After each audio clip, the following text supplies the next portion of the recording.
हिंदी परिसर चैनल पर मॉड्यूल 10 विद्यालय आधारित आकलन। पहला प्रश्न आपके सामने है। अधिगम के लिए आकलन में स्व आकलन और सभी सहभागी समूह आकलन महत्वपूर्ण है क्योंकि यह उन्हें किसी और आगे ले जाएगा। एक अनुरोध, चैनल को सब्सक्राइब करें, वीडियो को लाइक करें। इसका जो उत्तर है वह है विकल्प नंबर 4, आत्म प्रतिपुष्टि के साथ अधिगम को विस्तारित करना है। इस प्रकार 4 को क्लिक करेंगे और नेक्स्ट कर देंगे। अगला प्रश्न आपके सामने है। निम्नलिखित में से कौन सा कथन आकलन की प्रक्रिया को सर्वोत्तम परिभाषित करता है? तो इसका जो उत्तर है वह है विकल्प नंबर 2, विद्यार्थियों में शैक्षिक प्रवृत्तियों के बारे में व्यवस्थित रूप से सूचना एकत्र करना। उस पर चयन करेंगे और नेक्स्ट कर देंगे। अगला प्रश्न आपके सामने है। विद्यार्थी किसका आकलन कर रहे होते हैं जब वे सहभागी समूह आकलन में संलग्न होते हैं? तो इस प्रश्न का जो उत्तर है वह है विकल्प नंबर 2, अर्थात दूसरे विद्यार्थी का।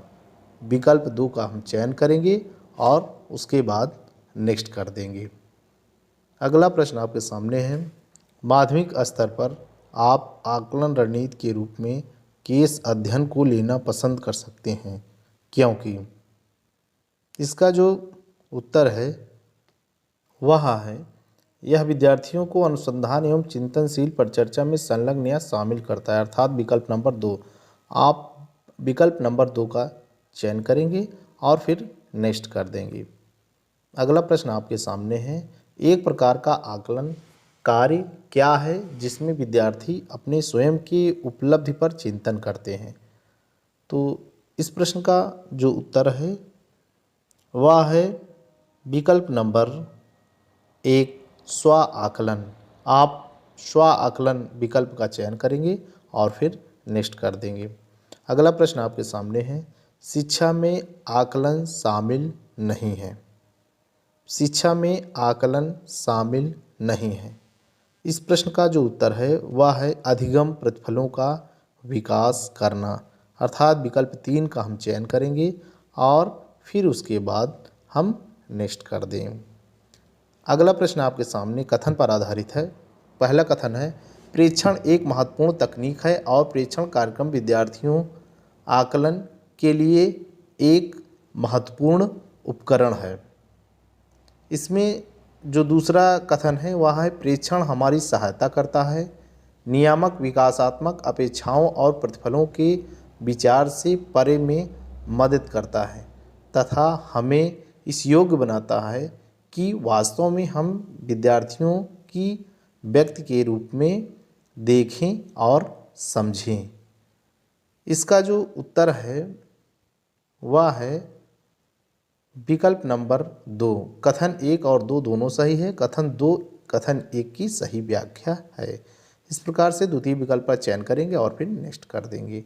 अगला प्रश्न है डॉट डॉट डॉट पारिभाषित आयाम क्षेत्र के लिए उपलब्धि के लिए मानक को क्या कहा जाता है?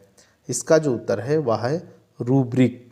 तो विकल्प नंबर 2 का हम चयन करेंगे और फिर हम नेक्स्ट कर देंगे। अगला प्रश्न आपके सामने है।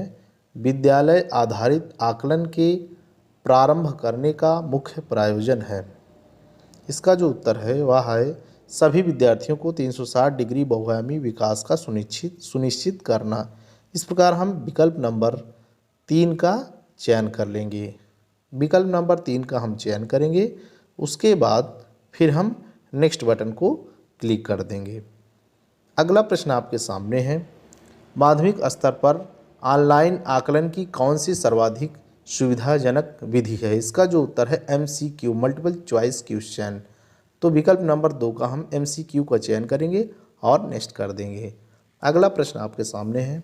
उपलब्धि आधारित आकलन सर्वोत्तम रूप से प्राप्त किया जा सकता है। आप चैनल को अवश्य सब्सक्राइब कर लें, बहुत ही सहायता मिलेगी। इसका जो उत्तर है वह है विकल्प नंबर 3, रूब्रिक द्वारा। तो विकल्प 3 का हम चयन कर देंगे और फिर नेक्स्ट कर देंगे। अगला प्रश्न आपके सामने फिर कथन पर आधारित है। इसमें कथन 1 है, व्यक्ति अध्ययन विधि का उपयोग करके शिक्षक का उद्देश्य विद्यार्थी के तर्कणा समस्या समाधान और निर्णय कौशलों का विकास करना है। कथन 2 है, व्यक्ति अध्ययन विद्यार्थियों को अवसर प्रदान करते हैं उन्हें एक क्षेत्र विषय में अद्यतन मुद्दों में लगाकर उनके अधिगम को वास्तविक विश्व स्थितियों में स्पष्ट रूप से प्रासंगिक बनाया जा सकता है। इस प्रकार यहाँ पर दो कथन हैं और इसका जो उत्तर है वह है विकल्प नंबर 1। कथन 1 और 2 दोनों सही हैं और कथन 2 कथन 1 की सही व्याख्या करता है। तो विकल्प नंबर 1 का हम चयन करेंगे और फिर उसके बाद नेक्स्ट कर देंगे। अगला प्रश्न है, राष्ट्रीय शिक्षा नीति 2020 की संस्कृति के अनुसार बोर्ड की परीक्षा में क्या बदलाव होगा। जो साथी सब्सक्राइब नहीं किए हैं चैनल को सब्सक्राइब कर लें। इसका जो उत्तर है वह विकल्प नंबर 3 है, दक्षता आधारित प्रश्न। तो 3 विकल्प का चयन करेंगे, नेक्स्ट कर देंगे। अगला प्रश्न आपके सामने है, निम्नलिखित में से कौन सी एक स्व आकलन की महत्वपूर्ण विशेषता है। निम्नलिखित में से कौन सी एक स्व आकलन की महत्वपूर्ण विशेषता है। तो इसका जो उत्तर है वह है विकल्प नंबर 1, विद्यार्थियों के पास अपने अधिगम की समझ होती है। तो विकल्प 1 हम चयन करेंगे और फिर हम नेक्स्ट कर देंगे। अगला प्रश्न आपके सामने है, अनुप्रस्थ दक्षताएं एक निश्चित वर्ग से संबंध रखती हैं। यह किससे रखती हैं? ज्ञान, कौशल एवं अभिवृत्तियाँ। अर्थात विकल्प नंबर 2 का हम चयन कर लेंगे, उसके बाद नेक्स्ट बटन पर क्लिक कर देंगे। अगला प्रश्न आपके सामने है, विश्वसनीयता के साथ अंकन के लिए किस प्रकार का प्रश्न कठिन है। तो इसका जो उत्तर है वह विकल्प नंबर 4 है, असंरचित निबंध। तो विकल्प 4 का चयन करेंगे और नेक्स्ट कर देंगे। अगला प्रश्न आपके सामने है, माध्यमिक स्तर पर विकास के लिए मूल अनुप्रस्थ दक्षताओं को विकसित करने की आवश्यकता है किन क्षेत्रों में। इसका उत्तर नंबर 1 है, विकल्प सभी पाठ्येतर क्षेत्र। तो विकल्प 1 का हम चयन करेंगे और उसके बाद नेक्स्ट कर देंगे।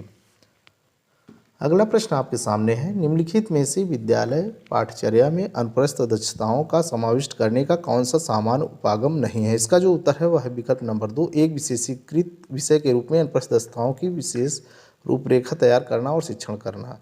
अगला प्रश्न आपके सामने है, विद्यालय आधारित आकलन मुख्यतः ... के सिद्धांत पर आधारित है। एक बार पुनः अनुरोध, अभी तक जो साथी चैनल को सब्सक्राइब नहीं किए हैं चैनल को सब्सक्राइब कर लें और हो सके तो वीडियो भी लाइक कर दें। इस प्रश्न का जो उत्तर है वह है विकल्प नंबर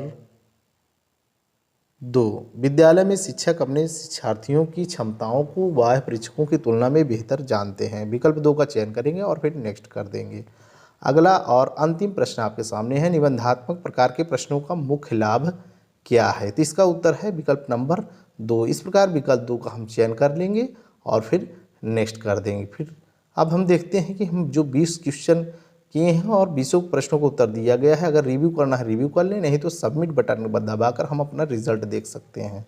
अब आप सबमिट बटन दबा दिए हैं तो आपका स्कोर आ गया, योर स्कोर इज 20/20। इस प्रकार 20 प्रश्न थे और 20 प्रश्न का उत्तर सही है और आपको पूरे नंबर मिल चुके हैं। तो आपने वीडियो पर बहुत ही अपना अमूल्य समय दिया, इसके लिए आप सभी साथियों का बहुत बहुत धन्यवाद।